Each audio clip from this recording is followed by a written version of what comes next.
اہل سنت بحر قوالی و عرس، دیوبندی بحر تصنیفات و درس۔ خرچ سنی بر قبور و خانقاہ، خرچ نجدی بر علوم و درسگاہ۔ اب کچھ لوگ انگلی کریں گے کہ تم نے نجدی وہابی کی تعریف کر دی۔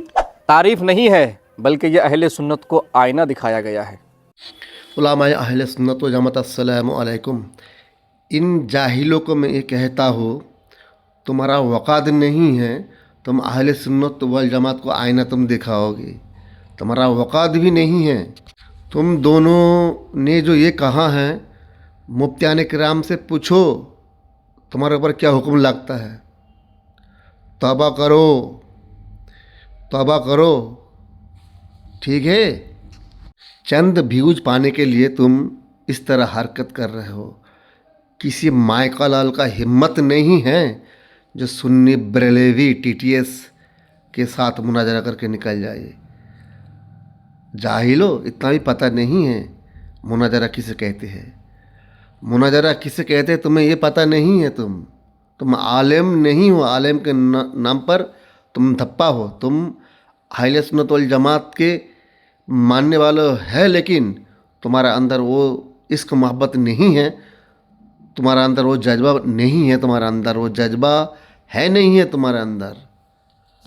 جاہل، تمہیں یہ پتہ نہیں ہے جس کے ساتھ جو کنیکشن کرنا چاہتا ہے تو انہی سے وہ مناظرہ کرے گا نا، اسی کا ہمت ہے نا۔ ابھی اس کو معلوم نہیں ہے سنی بریلوی کون ہے، اتنی بڑا پڑھا لکھا انسان جب سب کچھ لکھ سکتا ہے تو ان کے ذہن و دماغ میں یہ نہیں ہے بریلوی دیوبندی، ان کو پتہ نہیں ہے کیا؟ ان کو پتہ ہے جو بریلوی کے پاس ہم جا کے مناظرہ کریں گے نا تو بالکل وہ ہمارا چنے چاوا دیں گے، بالکل ان کے سامنے ماننا پڑے گا۔ ہمارے سامنے کوئی اگر مناظرہ کرے نا ہم مانوا کے چھوڑیں گے۔ ایسے نہیں ہے تمہارے جیسے دگلی جیسی بولی ہے ہماری، سمجھا نا؟ اس طرح جملہ کہہ کے عوام کو گمراہ مت کرو، خود توبہ کرو، اعلانیہ توبہ کرو، تم اعلانیہ توبہ کرو۔ تم اس طرح جہالت مت پھیلاؤ، ٹھیک ہے؟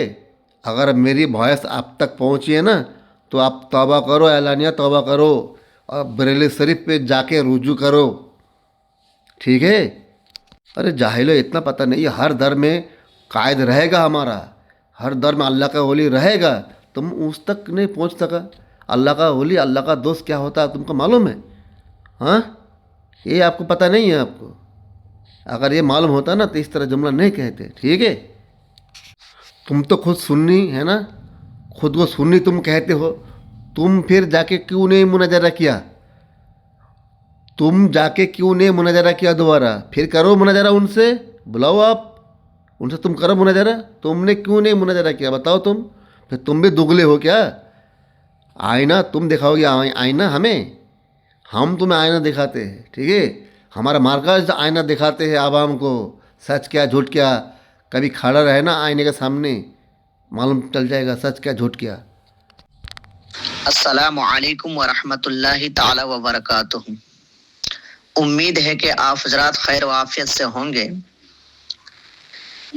اور ایک بہت ضروری مسئلہ اور اہم مسئلہ جو کہ مسلمانان اہل سنت کے لیے بے حد ہی ضروری ہے، بلکہ فرض کے مد مقابل میں ہے کہ وہ اس کو جانیں۔ اور میرے واٹس ایپ میں بہت سارے سوالات کے انبار پڑے ہوئے ہیں، مجھ سے پوچھا جا رہا ہے کہ کرسمس ڈے منانا کیسا ہے؟ یعنی آج 25 دسمبر ہے اور 25 دسمبر کو عیسائی لوگ کرسمس ڈے مناتے ہیں، تو اس کے لیے اسلام میں کیا حکم ہے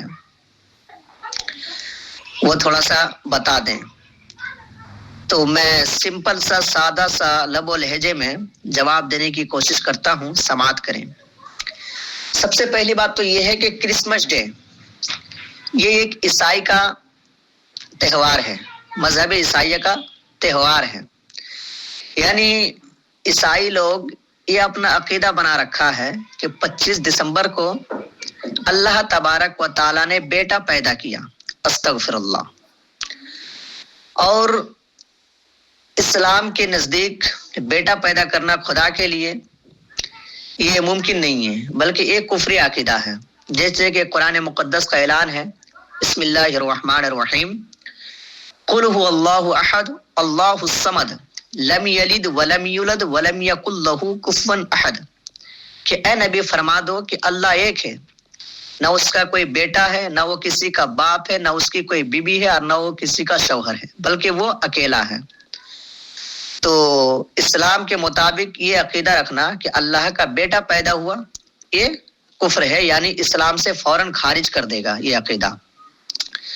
اب رہی کہ اس کو مبارکباد پیش کرنا، کہ کرسچن لوگوں کو، ہمارے مسلمان کے اندر کچھ ایسے لوگ ہیں جو اس کو مبارکباد پیش کرتے ہیں، تو اگر یہ عقیدہ رکھ کر کے وہ مبارکباد پیش کرتا ہے کہ اللہ تبارک و تعالیٰ نے واقعی آج بیٹا پیدا کیا، تو جیسے مبارکباد پیش کرے گا وہ فوراً دائرہ اسلام سے خارج ہو جائے گا، یعنی وہ کافر ہو جائے گا، اس پر ایمان لانا پھر سے دوبارہ ضروری ہوگا مسلمان بننے کے لیے۔ اور قرآن مقدس کا اعلان بھی ہے، دوسری جگہ قرآن مقدس اعلان فرماتا ہے لقد کفر الذین قالوا ان اللہ ہوا مسیح ابن مریم، تو اس سے بھی ثابت ہو گیا کہ اس کے تہواروں میں شریک نہیں ہونا چاہیے۔ مسلمانوں کا کرسمس ڈے منانا، اس میں شریک ہونا، اس کی خوشیاں منانا، اس دن کو مذہبی حیثیت سے منانا حرام اور ناجائز ہے۔ اور اگر یہ عقیدہ رکھ کر کے منائے کہ اللہ تبارک و تعالیٰ نے واقعی اس دن بیٹا پیدا کیا، تو وہ فوراً دائرہ اسلام سے خارج ہو جائے گا، اس کو پھر سے دوبارہ ایمان لانا ضروری ہوگا۔ اور فقہاء اکرام نے اس حدیث کے مقابل میں آ کر کے فرمایا ہے، یعنی یہ حدیث شریف کو سامنے رکھتے ہوئے کہ من تشبہ بقوم فہو منہم، کہ جو جس قوم کی مشابہت اختیار کرے وہ انہی میں سے ہے، تو فقہاء اکرام کے نزدیک وہ فوراً کافر ہو جائے گا۔ تو بہرحال کرسمس ڈے کی مبارکباد دینا دراصل ان کی مذہبی تہوار کی تعظیم ہے، ان کے باطل عقیدے پر خوشی کا اظہار ہے، تو اس لیے کرسمس ڈے کی مبارکباد دینا بھی ناجائز و حرام ہے۔ اور امام احمد بن حنبل بھی یہی فرماتے ہیں، اور اعلیٰ حضرت رضی اللہ تعالیٰ عنہ بھی یہی لکھا ہے۔ تو بہرحال مسلمانوں کو یہ سب چیزوں سے بچنا چاہیے اور بچتے رہنا چاہیے، اور دوسروں کو تلقین کرنا چاہیے کہ وہ سب چیزوں سے بچے، تاکہ وہ دائرہ اسلام سے خدا نہ خواستہ خارج ہو جائے۔ اللہ تبارک و تعالیٰ سب کی ایمان کی حفاظت فرمائے۔ میں محمد جمیل القادری، فیض ستاری، انگلش بازار، مالدہ۔